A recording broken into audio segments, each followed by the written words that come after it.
Like, comment, and subscribe. Don't forget to subscribe.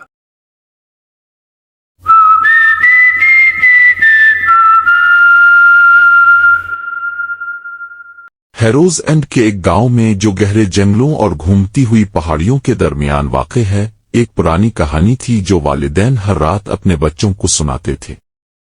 The whistler. कहा जाता था कि अगर आपने कभी रात के वक्त जंगल से एक बेहोश खौफनाक सीटी की आवाज सुनी तो आपको इसे नजरअंदाज करना चाहिए, चाहे आप कितना ही मुतजस्सिस या खौफजदा क्यों ना हो, क्योंकि अगर आपने आवाज का पीछा किया तो आप कभी वापस नहीं आएंगे। ज्यादातर लोगों ने इसे सिर्फ एक अफवाह के तौर पर मुस्तरद कर दिया जो बच्चों को घने जंगलों में बहुत दूर भटकने से रोकने के लिए फैलाई गई थी। लेकिन इन लोगों के लिए जिन्होंने अपनी पूरी जिंदगी इस गांव में गुजारी थी, ये सिर्फ एक कहानी नहीं थी। बहुत से लोगों का ख्याल था कि इन जंगलों में कोई चीज रहती थी, कुछ कदीम, कुछ खतरनाक। बरसों तक गांव में किसी ने भी विस्लर के बारे में बात करने की हिम्मत नहीं की सिवाय खामोश सरगोशियों के। लेकिन मौसम खिजा की एक शाम में सब कुछ बदल गया जब 16 साल की एक मुतजस्सिस लड़की कलारा ने अपने लिए विस्लर को परखने का फैसला किया। कलारा हमेशा गांव की अफवाहों पर शक करती रहती थी। वो भूतों, चुड़ैलों या हैरोज एंड को घेरने वाली किसी दूसरी लोक दास्तान पर यकीन नहीं रखती थी। लेकिन विस्लर की कहानी ने इसे मुतवज्जे किया। लोग आवाज से इतने खौफजदा क्यों हो गए? कलारा ने कहा। एक रात जब हुआ दरख्तों पर चल रही थी और पूरा चांद आसमान पर निकला हुआ था, कलारा ने इसे सुना।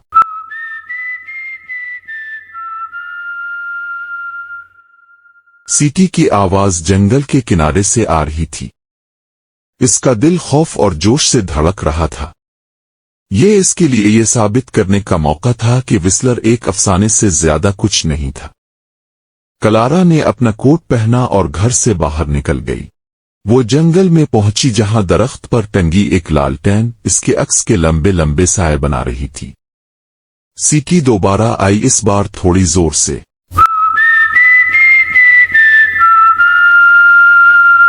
जैसे इसे करीब से इशारा कर रही हो। कलारा अपने जहन में अपनी दादी के अल्फाज सुनकर एक लम्हे के लिए हिचकिचा। कभी भी सीटी का पीछा ना करो। कभी नहीं। लेकिन इसका तजस्सुस इसके खौफ से ज्यादा मजबूत था। इसने जंगल में कदम रखा। वो जितनी गहराई में गई दुनिया इतनी ही बदलती दिखाई दी। सीटी की आवाज बार बार आने लगी। कलारा ने इसका पीछा किया। इसकी लालटेन घूमती हुई धुंध में टुमटुमा रही थी जो जंगल के फर्श से चिमटी हुई थी। घंटों की तरह महसूस होने के बाद वो एक जगह पर पहुंची जहां एक पुराना घंटी हुई शाखों वाला दरख्त खड़ा था जो हड्डियों की उंगलियों की तरह निकलता दिखाई देता था। दरख्त के पास एक शक्ल खड़ी थी जो साए में लिपटी हुई थी। इसकी पीठ इसकी तरफ थी। सीटी की आवाज अब ज्यादा दूर नहीं थी।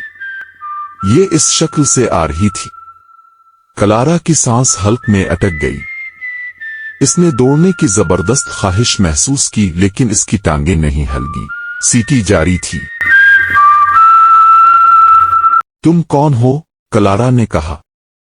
इसकी आवाज कांप रही थी। इसने आहिस्ता आहिस्ता अपना सर उसकी तरफ मोड़ा। खोखली धंसी हुई आंखें जो इसे सीधी घोर रही थीं। इसके होंठ एक अजीब सी मुस्कुराहट में झक गए और सीटी बजने लगी। एक लम्हे के लिए सिर्फ खामोशी थी, वो किस्म जो आपको दबाती है, जिससे सांस लेना मुश्किल हो जाता है। फिर शक्ल बोली। मैं विस्लर हूं बच्चे, और तुम्हें नहीं आना चाहिए था। कलारा का खून ठंडा हो गया। इसने पीछे हटने की कोशिश की लेकिन इसका जिस्म अपनी जगह पर जमा हुआ महसूस हुआ। विस्लर खड़ा था, नामुमकिन तौर पर लंबा और पतला। इसके आज़ा गैर फितरी तौर पर लंबे थे। ये करीब आता देखा ही दे रहा था और हर कदम के साथ सीटी की आवाज और ऊंची हो रही थी, यहां तक कि इसने इसका सर भर लिया, तमाम सोचों को गर्क कर दिया। प्लीज, मेरा मतलब ये नहीं था। कलारा ने हकला दिया लेकिन इसके अल्फाज सीटी की बढ़ती हुई आवाज में खो गए।